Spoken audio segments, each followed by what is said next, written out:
Okay, let's talk about some main navigation things in arrangement view. We've already talked about moving clips around and all that good stuff, right?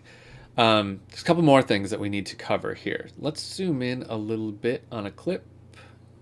That one ought to do. Okay, so this is a MIDI clip. So if we want to make it longer, we can put our mouse right over the end of it and drag it forward. Okay, we can see what's happening down here, and we'll talk about that in just a second. Well, actually, let's talk about that now. What's happening is the length of this is just getting longer. Nothing inside the clip, the notes aren't changing. However, if I did the same thing with an audio clip, let's do this. There's content when I pull it out. Why is there stuff in there when I open it up? There's a very good reason. Because loop is turned on. Okay, what that means is, since this is looped, when I pull it forward, it's just restarting the loop. It's showing me the same thing again and again and again. And you can kind of see where the loop starts over with this little vertical tick that's right there. It's really small. It's really hard to see, but it's in there. So there's the beginning of the loop. Okay, that would happen on MIDI files as well if they were set to loop. Like, let's look at this one. This one's not set to loop, but let's set it to loop. So if I turn loop on here and I drag it out, you know, we get that same pattern again and again and again. Okay, so when you extend a clip and looping is turned on, you will see the content in it that is looped, right? So that's different than doing this. I could duplicate this. I'm doing Command D. I could duplicate this out, and I'm going to get the clip 5 times here. Or I could do this, set it to loop, and drag it out 5 times, right? So what's the advantage of one over the other?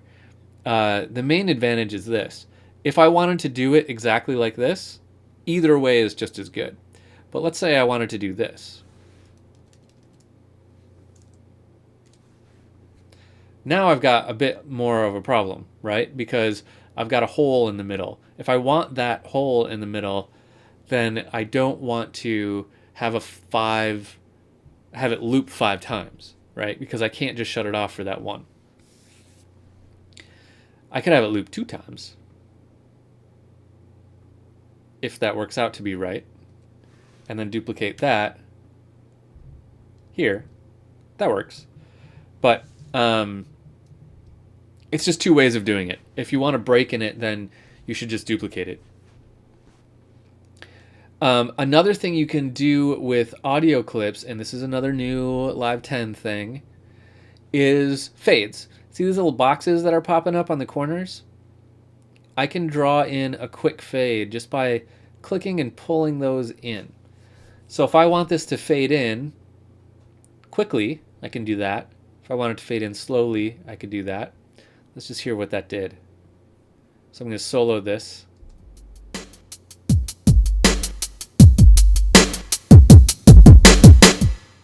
Right?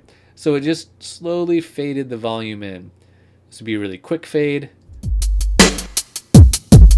Right? If you don't want it anymore, just smash it all the way to the sides. Okay, one other thing that is not necessarily unique to arrangement view, but I want to point it out now while we're looking right at it, is you have to put audio clips on audio tracks and MIDI clips on MIDI tracks. If you don't, this is what happens. So let's take this audio clip, let's drag it into a MIDI track. Okay, this window pops up and it says, I'm going to convert that audio to MIDI. How do you want me to do it? And we want to tell it harmony, meaning it's chords, melody, meaning it's a single note line, or drums, meaning it's drums. This is drums, so let's try it. Now it's going to use the sounds that were already on this track to play that. So this is going to be a synthesizer playing drums. It's going to be weird.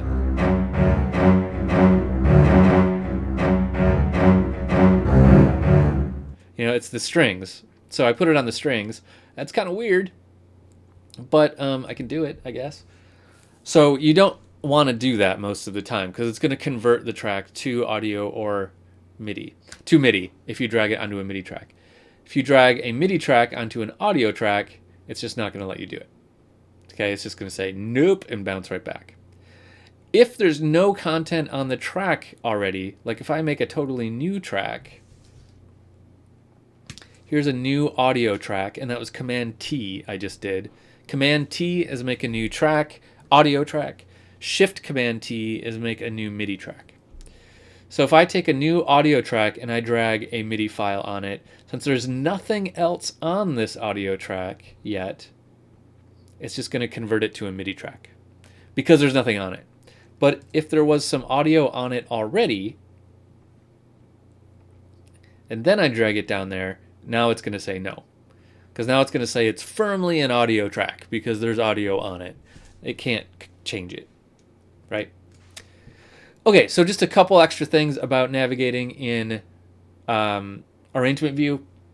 Now let's jump over to the clip slot grid and talk about Session View.